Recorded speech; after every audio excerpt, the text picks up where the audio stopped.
"You're terminated, Miss Barrett. Effective immediately." The words didn't echo, they detonated. Right there in the Marriott ballroom, between the salmon buffet and the branded stress balls nobody wanted. The CEO's voice slid through the PA like oil on wet tile. Smug, slithery, rehearsed. Elaine's question hadn't even finished echoing in the microphone when it happened. Could you clarify why the internal sustainability audit from Q3 2022 never appeared in the compliance report, even though legal confirmed its submission in? Boom. That's as far as she got. She hadn't yelled, hadn't grandstanded. Just raised her hand and calmly read off a question she'd been sitting on for months. That question had teeth, but so did Elaine, or at least she thought she used to. Now she stood frozen, holding a yellow legal pad like it might shield her from 1,000 blinking eyes, 1,000 murmuring mouths. Someone coughed. Someone laughed. Her stomach twisted. And let this serve as a reminder, the CEO oozed, eyes glittering under LED lights, that we welcome curiosity, but not disruption. The entire room had gone mannequin silent. Security didn't touch her, but they hovered. She moved stiffly, legs wooden, ears hot, past neatly folded napkins, past her director's stunned expression, past 2 interns recording the meeting on phones they pretended weren't filming. She walked out, one heel slipping slightly on the marble floor. For a heartbeat, she considered turning around, saying something, but her voice was somewhere beneath her shoes, crushed and forgotten. She hit the lobby. That's when she heard it, shoes behind her, purposeful, expensive, not security, Miss Barrett. She turned, slowly, automatically. It was him. Victor Maris. Man didn't do public. He barely spoke during investor calls. When he did, stock prices trembled. His net worth had a comma for each decade of her life. He stopped about a foot away. No tie, gray suit, eyes like cold coffee. "Could you," he asked softly, "repeat that question for me?" Elaine blinked. Her mouth opened. Nothing came out. Her brain, still spinning from the slap of sudden unemployment, tripped on its own logic. About the compliance record. Q3, the environmental audit. It was submitted, but Victor nodded once. No smile, no follow-up, just a nod like a gavel. Then he turned and walked straight back into that room like nothing had happened. And that's when she felt it. Flickering behind the embarrassment, behind the static in her ears, something. A pulse, a glimmer, not pride, not yet, but the opposite of defeat. The kind of flicker you feel right before the storm hits, and for the first time in hours, you don't run for cover. By the way, if you're still listening and not just folding laundry to this chaos, do me one tiny favor. Hit subscribe. I'm trying to hit 10,000 of you beautiful chaos lovers so I can keep exposing these corporate soap operas. Don't make me beg like HR at a harassment seminar. Elaine walked out of that hotel into a fogged-up October afternoon, jobless, scandalized, vaguely radioactive. She didn't even make it to her car before her work email deactivated mid-scroll. Just a soft authentication error and a spinning wheel of death. No warning, no "we'll be in touch." They weren't just done with her, they were trying to erase her. Elaine didn't sleep that night. She sat on the edge of her bed, still in the blazer she'd worn to the shareholder meeting, staring at the bedroom wall like it owed her answers. Her laptop hummed softly in the dark, open Slack tab blinking not authorized, her corporate inbox frozen mid-refresh, and the last sent message to her boss left unread, like a ghost in the machine.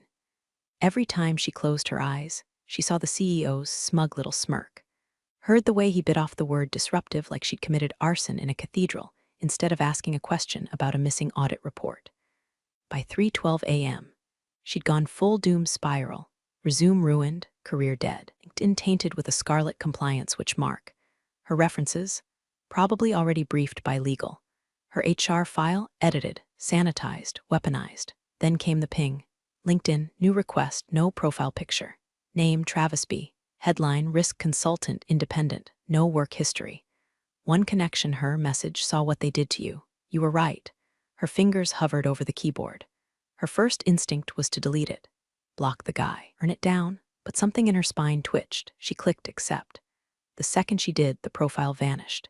User no longer exists. That's when her phone buzzed again. Different app this time. Duo two-factor authentication fail, then another. Her company portal, the one she used to download restricted compliance files during reviews, was suddenly inaccessible. She tried her alternate path, the old employee wiki. This account has been deactivated. A chill set in, deeper than unemployment. This wasn't just a cut and run. They were scrubbing her, systematically. Like she never existed. Like the files she worked on, the notes she left, the reports she filed, none of it had ever touched their servers.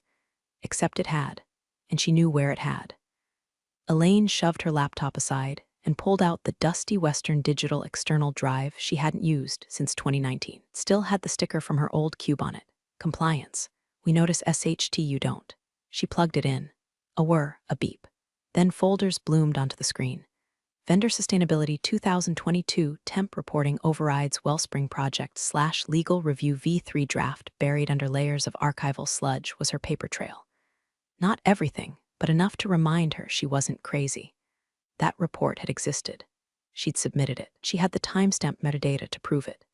She started copying, organizing, labeling every weird carbon credit discrepancy, every unexplained override in the vendor rating algorithm, every time legal had said not our jurisdiction. She even found an old PDF of a Slack exchange where a junior analyst had asked, "Are we supposed to delete this?" And her manager replied with an upside-down face emoji. At 5:42 a.m., she poured herself black coffee from a chipped mug that read World's Okayest Analyst and stared at a growing folder named If I Go Down, You're Coming With Me. This wasn't damage control anymore. It was evidence. It was war prep. They hadn't just fired her. They were trying to turn her into vapor. But Elaine had something they didn't. A memory like a paper shredder and the receipts to match. The message didn't come through email. It came through Proton Mail. Subject line, "You don't know me, but I know that report." Elaine hesitated before opening it. Her fingers hovered, still smelling faintly of whatever anxiety sweat had soaked into her sleeves the night before. She clicked. "I used to be in internal audit. I left before the layoffs last year, voluntary, not NDOD. I saw your name in the metadata of a report that was deleted before it went to board review. Someone ordered it buried. You were right to ask about it." Attached was a single image, a heavily redacted screenshot of a file tree. At the bottom, a file name, envcomp wellspring sub q3 eb94 finealf2. PDF, she didn't need a decoder ring to know what eb94 meant. Her employee ID, her. It was the exact report she had uploaded into the compliance system last year, the one she'd flagged to legal with a 2-line warning. Discrepancy in vendor carbon credits. Possible internal override. Please advise. She hadn't heard back until now. There was one visible timestamp in the image. The report had been marked as archived less than 48 hours after she submitted it. Not approved, not reviewed, archived. A digital term that meant, put this in a hole and pretend it never happened. She stared at the screen. Her heart was thudding, but her hands were calm now. Anger has a way of flattening the panic, boiling it into something sharper. She wrote back, "Do you have more?" No reply. Instead, 10 minutes later, she got a call from a number she recognized. Jared. They used to eat lunch in the second-floor cafeteria, trading passive-aggressive crossword hints and complaining about the air conditioning. He had been in logistics. Quiet, kind, definitely not the whistleblower type. He spoke low. "Look, I probably shouldn't be calling," he started, "but you need to know. HR's already putting things out there." Things, he paused, "that you were under a lot of stress, that you might have snapped, something about your behavior being erratic lately. Lisa, my manager, said the head of HR told her you'd been flagged a while ago for instability." Elaine didn't speak, couldn't. The rage was curling in her throat like smoke. "Oh," Jared added, "and they're implying you might have made the report up, that it didn't exist." She almost laughed. It came out like a bark. "Tell Lisa," Elaine said, voice tight as a rusted screw, "that the only unstable thing about me is how many damn copies I made of that report." She hung up before he could respond. The smear was happening fast, faster than she expected. They weren't just severing ties, they were torching the ground behind her so no one would follow. Mental health issues, that old playbook. Corporate gaslighting 101. She opened a new document, titled it Disinformation Tracking. Every call, every comment, every person who suddenly went quiet. She even screen-recorded Jared's voicemail, narrating it as she did. Tuesday, 8:13 a.m. Jared from Logistics confirms HR is spreading mental health rumors. Noted, if they wanted to paint her as unstable, she'd show them how organized crazy could get. The email from Proton Mail blinked again. "There are more of us. We're watching how they react. You're not alone." Elaine didn't smile. For the first time since walking out of that ballroom, she felt something just as dangerous. Fuel, 3 days. That's how long the silence lasted. Long enough for Elaine to second-guess everything. Long enough for the caffeine to stop working and the adrenaline to dry out into something bitter, like stale gum pressed into the underside of her thoughts. Victor Maris hadn't called. No texts, no lawyers, no cryptic nods passed through private LinkedIn messages or burner emails. Nothing. For all she knew, his quiet nod outside the ballroom was just an old man's reflex, polite concern for the crazy woman unraveling in front of a Hilton coat check. She began to fold in on herself. Maybe she had misread it. Maybe Victor was just doing the billionaire version of clapping for the weird kid in the school play. A gesture, empty and harmless. She was in the middle of labeling PDFs for new backup folder. Evidence 3/redacted/ if they sue me. The call came in. Unknown number, Cleveland area code. She debated answering, then did, half out of instinct, half out of boredom. Elaine Barrett, a woman asked, crisp voice, fast but not rushed. Yes, this is Kayla Arment from the Daily Ledger. You've probably seen our name floating around the shareholder fallout. I haven't, Elaine lied. Well, I'll get to the point. Do you want to make a comment about your whistleblower status? Elaine froze. My what? We're running a piece. One of your major investors, Victor Maris, briefed us on the shareholder call. He didn't say much, but he called you, quote, an individual with moral clarity who raised questions the board refused to answer. Elaine's mouth went dry. Kayla kept going. He refused to go on record beyond that, but you're named. It's a soft name drop, but it's there. So, I'm asking, were you terminated in retaliation for whistleblowing?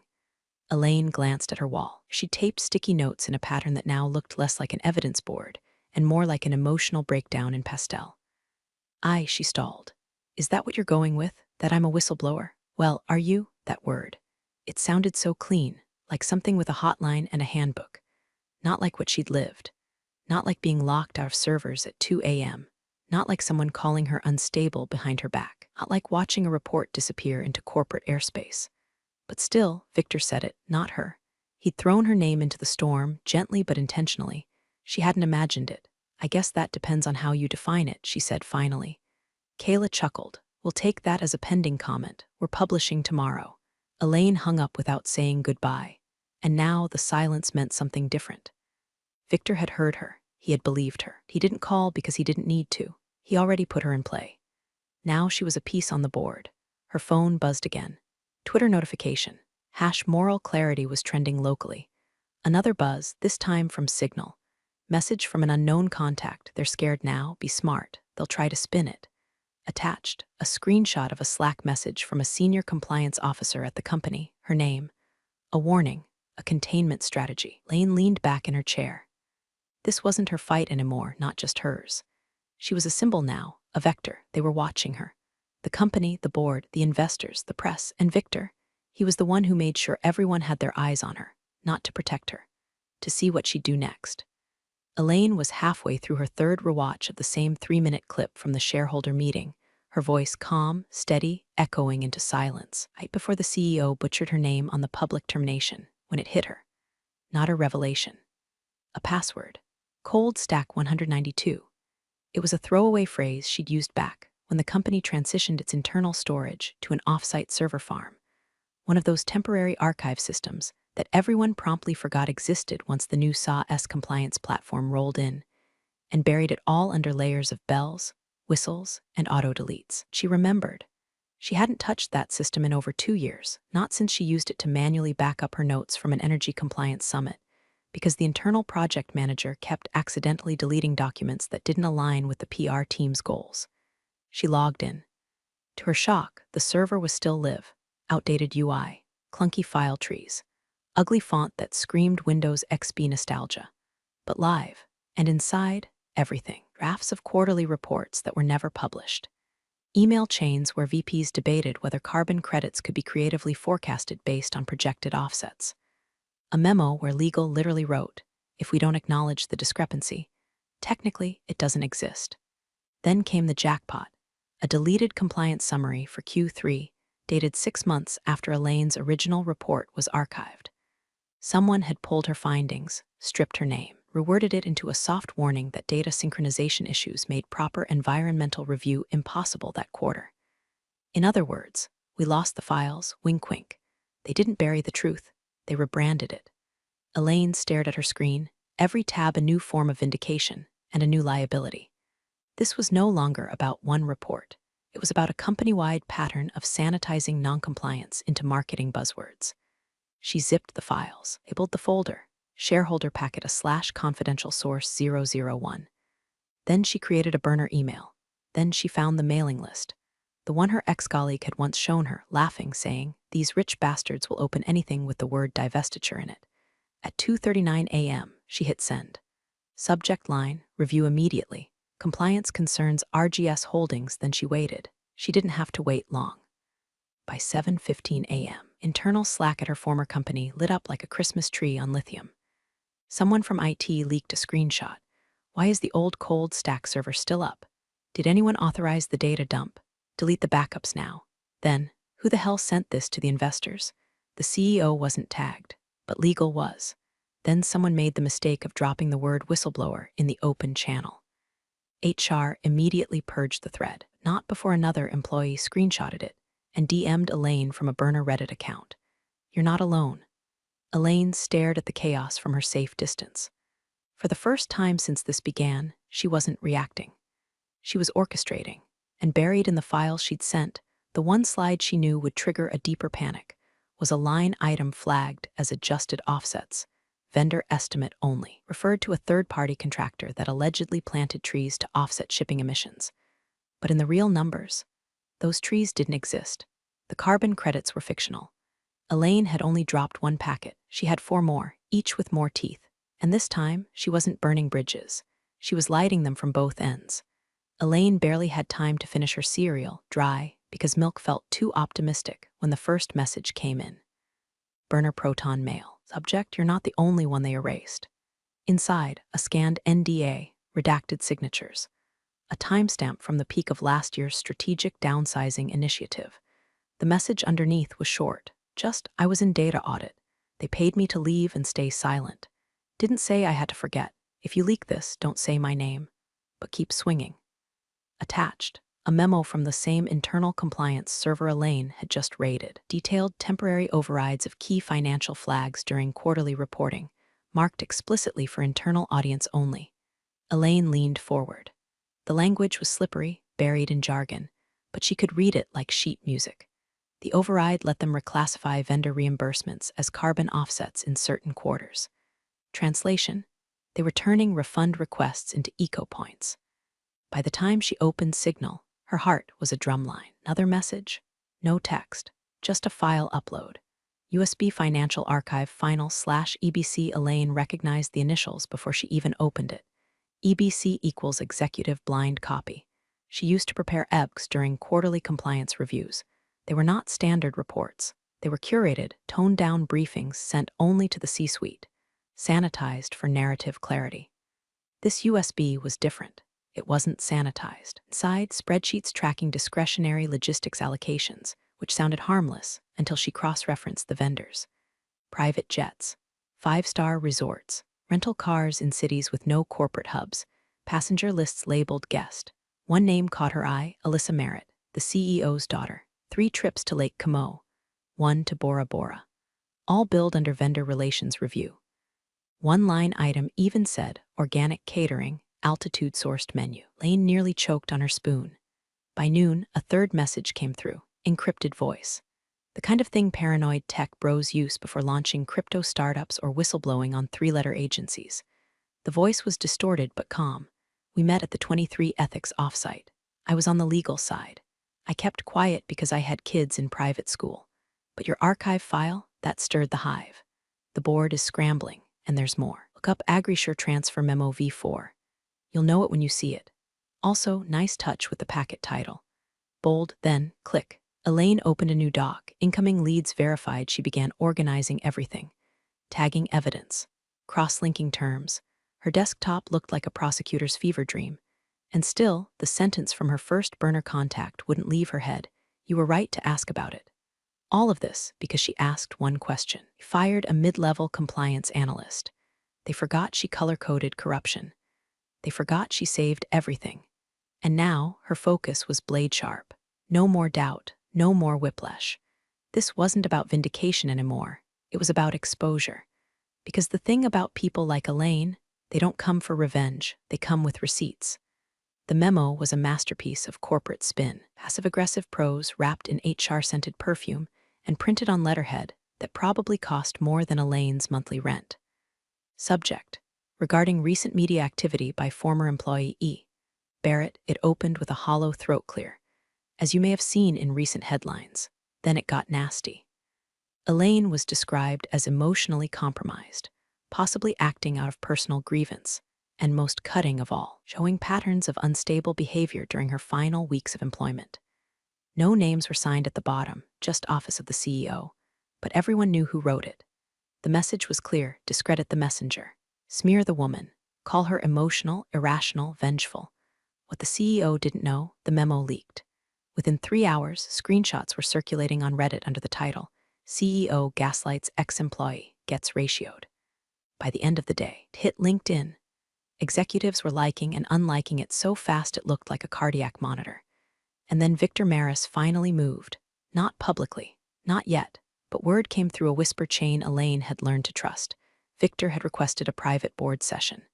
Emergency topic: leadership credibility review. No agenda, no minutes, no PR team allowed in the room.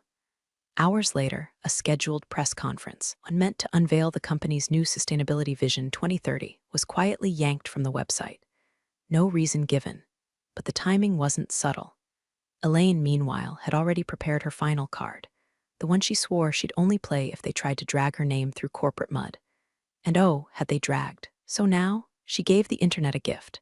The file drop was small, simple, a 3-page PDF. Subject line: RGS Logistics Disbursement Trail V1 inside. Payment transfers from a holding account in Delaware to a series of flagged offshore entities in St. Kitts and Nevis. Invoice records from RGS Logistics, a shell company with no employees, no office, no tax ID until 3 months after the first transfer. The final page: a signed approval chain including the CFO and the CEO. Elaine included no commentary, no preamble, just the documents, just the data. She uploaded it to a transparency watchdog forum under the username Barrett Was Here, and then she walked away from her laptop and poured herself a drink she couldn't afford when she worked for them. Within 6 hours, it was all over. Reddit threads, Substacks, finance Twitter. Is RGS Logistics the new Enron? She wasn't wrong, she was just early. Victor Maris' silence, suddenly very loud. Twist wasn't that Elaine had been telling the truth. The twist was that her question, the one that got her fired, wasn't even the real scandal. It was just the doorway. They'd built the whole damn company on fake trees and funneled cash. Elaine didn't feel proud. She didn't feel victorious. She felt clear, because this wasn't about her anymore. It never really was. They tried to make her the story, the distraction, the scapegoat. But now the story had a heartbeat of its own. It was systemic. The boardroom at RGS's downtown tower wasn't designed for war. It was designed for theater. Walnut table, leather chairs, soft lighting that made everything look expensive and in control. But when Victor Maris walked in that morning, the mood shifted like a dropped scalpel. No assistant, no entourage. Just Victor and a manila folder tucked under his arm, like a doctor arriving to confirm the test results you already feared. Sat without waiting. No greetings, no banter. He slid the folder across the table and said simply, "This is the only question that matters." The chairman blinked. The CEO tried to speak. Victor raised a hand. No spin, no marketing language, no PR script. Just answer the question. The sheet inside was simple. One line, printed in 14-point calibri. Can you explain why the environmental compliance audit from Q3 2022, submitted by E. Barrett and confirmed as received by legal, was never included in board review documents or financial disclosures? No one moved. Victor tapped a single finger on the edge of the table. "If you can't answer this by end of day," he said flatly, "I will call for motion to suspend the CEO and CFO pending audit review. And I won't be the only one." He stood, smoothed his jacket. Then came the real gut punch. Another investor walked in.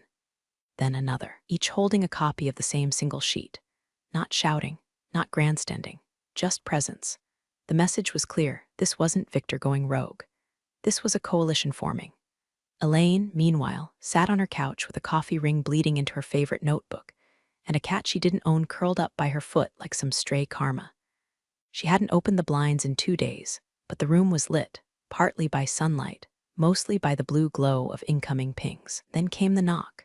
She opened the door to find a courier holding a manila envelope. "Elaine Barrett?" She nodded. He handed her the envelope and Speed walked away like it was radioactive. She opened it. "Cease and desist. Unauthorized disclosure, the letterhead was off-center. The body was written in boilerplate legalese, half of which was copied from a Google template. And the cherry on top, they spelled her name Elaine. She barked a laugh so loud the cat bolted under the couch. They were panicking. She could see it in the sloppiness, the recycled threats, the desperate theater of legal muscle without a working spell checker. She folded the letter once, then again, and slid it under her coffee mug as an impromptu coaster. Then she opened her laptop. A new file waited in her drafts. RGS response summary final brief for Victor. It wasn't just for him anymore. It was for every investor who'd stopped seeing dividends as answers. For every employee still quietly leaking her Slack screenshots. For every outsider now watching the story unfold like a slow-motion landslide. Elaine didn't feel rage. She felt precision. The storm was coming, but this was the moment just before. The air still, the sky wide, and in every corner of the tower, the question echoed like a countdown. Why was the report buried? Tick, tock, boom. Emergency shareholder meeting wasn't streamed on any official platform. No press passes. No glossy handouts or brand slogans projected behind smug executives sipping cucumber water. It was hosted in a plain beige conference room at a private financial firm. No windows, no cameras, just quiet men and women with controlling stakes and colder eyes. But one of them, one intern, one assistant, one somebody, leaked the feed. Elaine found the link tucked anonymously into her inbox at 9:57 a.m. Subject line, "If you're going to watch history, wear something comfy." She clicked, and there it was. Victor Maris, seated dead center at the U-shaped table, holding the same single sheet of paper he'd brought to the board meeting 3 days ago. The room stilled as he cleared his throat. He read the question word for word. "You explain why the environmental compliance audit from Q3 2022, submitted by E. Barrett and confirmed as received by legal, was never included in board review documents or financial disclosures." Silence. The CEO, suddenly very human in the face, licked his lips. One board member shifted. Another pretended to flip pages they'd already read. Then came a voice from the right side of the room. "I move to vote." Another followed. Seconded. Victor didn't smile, didn't flinch. "Motion is now active," he said. The feed zoomed out. The hands went up, slow at first, then all at once. Elaine's screen flickered with the digital echo of 1,000 consequences. She sat frozen, hand over her mouth, as the room voted, almost unanimously, to suspend the CEO and CFO effective immediately. Freeze all executive compensation until the audit was completed. Launch a full investigation into offshore transactions and false sustainability disclosures. Then came the final note. Victor stood, one more motion. Someone groaned. "Victor," he ignored it. "I move to establish a new independent ethics committee reporting directly to shareholders, with a rotating chair. First term will be handled by the only person in this room who had the guts to ask the right question." He turned, facing the camera. Elaine Barrett. Elaine dropped her coffee. He glitched. For a moment, the screen froze on the CEO's face, his expression folding in on itself like a souffle struck by a sledgehammer. Mouth open, eyes vacant, everything crumbling. Victor sat back down. The room didn't erupt in applause. That's not how real power moves. It settled, like dust after demolition. Elaine stared at the screen. She hadn't asked to lead. She hadn't even asked to be remembered. She asked a question. And now she was the answer. Not a martyr, not a rebel, not even a hero. Just a woman who refused to shut up. And in a system built on silence, that was louder than anything.